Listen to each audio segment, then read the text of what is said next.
So ayun po, 15.6 po na may-ari at title po. So ang sasagutin naman po ni Bat at walang katong 50k ito po. Ito po yung 5.2 hectare nabibenta po ngayon. Hindi po, kitang-kita marami pa rin, kaya may siguro sa 2 kilometro. So ayun po, magandang araw po sa inyong lahat mga ma'am, sir, mga boss, at welcome again po sa ating vlog.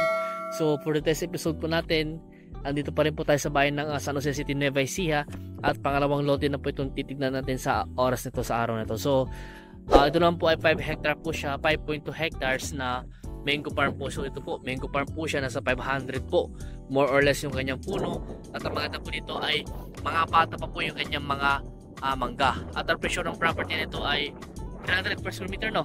300 per square meter, nasa mga 5.6 million, 15.6 million daw, mga ganon.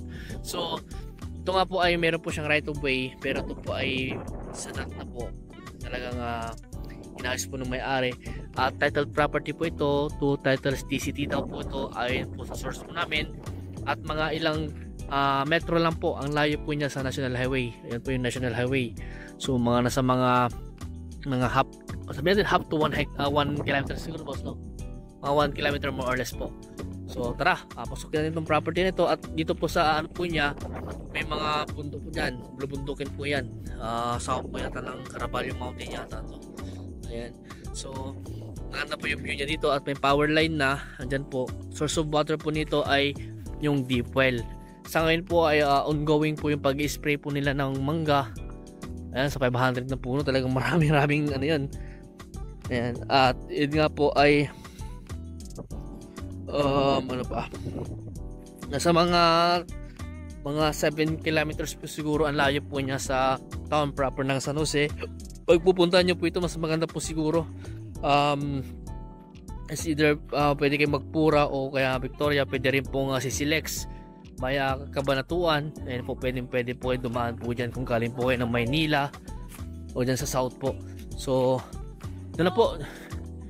At doon po sa 300 per square meter po na price po na seller, ito po ay sagot daw po niya yung capital gain tax, documentary stamp, at yung porsyento ng ahente. So ang sasagutin lang po ni buyer, yung transfer of title, deed of sale, at kailangan kayo pa-relocate to. Kung sakaling gusto niyo pa-relocate po natin, pag-usapan nyo na lang po ni seller yung relocation survey. So may mga fish pond din po siya, di po namin alam kung ilan yung fish pond dahil tinatanong namin sa seller, ay sa mga source po namin, hindi nila masabi. So ito yung kanyang korte sa Google. Ayan po, ang daming mangga, oh. Ang dami niyang mangga. Number 1 number 1 number 1 yung ano niya. So may kubo po dito. Ayan. At boss, may kubo dito.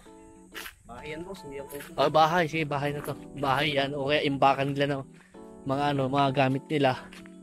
Doon yung tutubitira yung mga nag-spray ng mangga, yung mga nangongontrata. So ang source of water po dito, deep well. At ano pa, sayang nga lang wala po tayong drone dito sa property na ito, pero kung sakaling maging okay na po si Boss Jason, kukuhanan pa rin natin ng drone video at i-re-upload ko na lang po sakali. So doon sa part po niya, sa east part po niya, may bakod na, pero barbwire po siya, pero kailangan nating ayusin dahil ang poste lang po na nilagay ay mga kahoy lang po. So kung babakurin nyo po ito at mabili nyo po, kami po ay nangongontrata po ng pagbabakod. At kung gusto nyo pa-relocate, meron po tayong geodetic na pwede mag-relocate po. At kung gusto nyo ipalinis po ito, kung tatahin na lang po namin. Pero sa ngayon po malinis naman siya, Ayan, sa ngayon po malinis naman po siya. At walang kadamo-damo dahil yung mga damo po niya ay natuyo na po dahil nga po sa summer na po talaga. At ito nga po yung mga mangga po niya, malilit pa lang po, pero karamihan po dito yung mga mangga po niya ay kinalabaw. May mga mangga rin po siguro siyang mga ibang variety, pero mangilan-ngilan lang. Tapos siguro ang inaani ito, boss, estimate nyo, boss, mga ilan yung inaani? Mahirap estimate dahil yung source natin di rin nila ma-estimate yan. Kahit ako, estimate natin kasi dun sa bahay, di ba? May 8 mangga kami dun. Tumita si tatay ng 50k dun. 8 mangga at 50k, i-multiply mo sa 500 ng puno ng mangga to. Ayan. Oo. Tignan po yung maganda rin po yung spacing ng mangga po niya. Na siguro sa mga 10 meters mas 15 meters. Yung spacing ng mangga niya. At ganito po, may mga space pa po dito yung mga sanga niya. Kaya hindi po siya crowded. At maganda po yung shape ng mga mangga po. So, ganito po kalalaki yung mangga niya. Ayan. Nasa ilang days na kaya, ilang months na ito, boss. Ayan. Malaki yung mangga niya. Kaya kalakasan niya kasi bata pa siya. Ayan po yung mga mangga po niya. Ayan, malalaki. Ayan. Tsaka ang maganda dito talagang tatama sila dahil hindi ito na ano ng insekto, tsaka hindi siya naulanan. Dahil wala nang pong ulan simula nung December. Ayan. So ulitin ko po, ito po ay 5.2 hectares na ang presyo po ay 300 per square meter. At 2 titles po ito na TCT at clean title na po ayon po sa source po namin.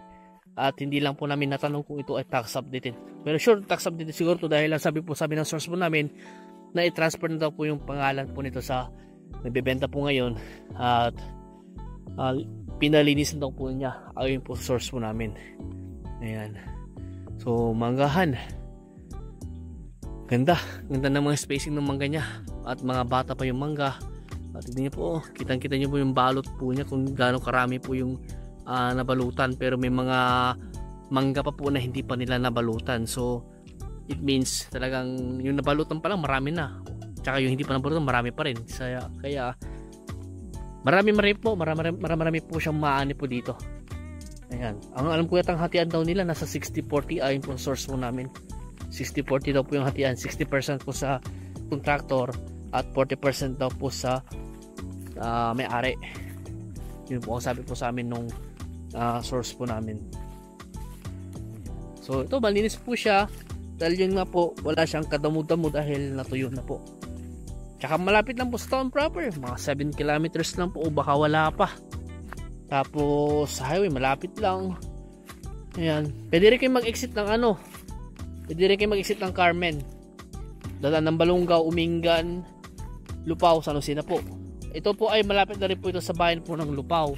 Kaya mas maganda rin mag-exit ng Carmen dahil wala pong traffic na dadaanan. Ganun din po. Para ganun nga po gusto ko, mas mabilis yata po sa Carmen exit. At mas malapit na po siya dito. At wala pong traffic. Dire-diretso lang po. Ayan. So, tsaka maganda dito, may mountain view kayo sa part na ito. Kitang-kita po dito yung bulubundukin po ng sakop ng Caraballo ito eh. Tapos mga ilang kilometro lang po ang layo niya, siguro nasa 2 kilometro lang siguro sa paanan ng bundok. Ayan. So hindi ko na po mapuntahan sa banda roon dahil same lang din po yung style po ng mangga niya dito sa part na ito. At talagang naka-alignment po sila, naka-align.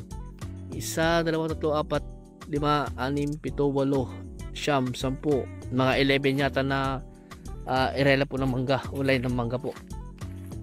Hindi ko lang po alam kung ilan yung pagganon niya, kung ilan yung nakatanim. So sabihin natin 500 more or less, yun po ang sabi po sa amin ng source po namin dito sa manggahan na ito. Ayan. Tingnan po, sagot po ni Salon yung capital gain tax, documentary stamp at yung porsyento po ng kanyang ahente. Si buyer naman po, transfer of title, deed of sale at yung sarili ko yung survey, pag-usapan nyo na lang po. Depende rin po sa usapan nyo yan kung kaya natin kunin ng all-in na lang kung gusto po ng seller. Sa mga nagtatanong po ng last price, ulitin ko po, sasabihin ko po sa inyo, mas maganda po muna, tignan nyo po muna yung property ng personal para makapag-decide po kayo na maayos. At kung gusto yung kausapin yung may-ari, kakausapin po natin, sasamahan po namin kayo. At kung gusto yung makita ng personal, schedule nyo po para maipakita po namin sa inyo ng personal at ma-explain po namin at ma-explain po sa property na ito ng personal din po. Ayan. Sa mga bago pa lang sa aking YouTube channel, huwag nyo sana kalimutan po mag-subscribe at pakihit yung notification bell para ma-update po kayo sa mga binablog po namin mga property na kagaya po na ito. At salamat po sa patuloy nyo pagsuporta po sa amin sa team, sa Team Realtors at sa aking vlog, sa JLAT Vlog. So huwag po sana kayo magsawa at marami pa po kaming property na ihahatid po sa inyo, at baka sakaling mahahanapan po namin kayo at may feature po namin yung gusto nyong property na gustong bilhin. Ayan. So hanggang dito po muna at maraming salamat po sa inyo lahat at God bless po.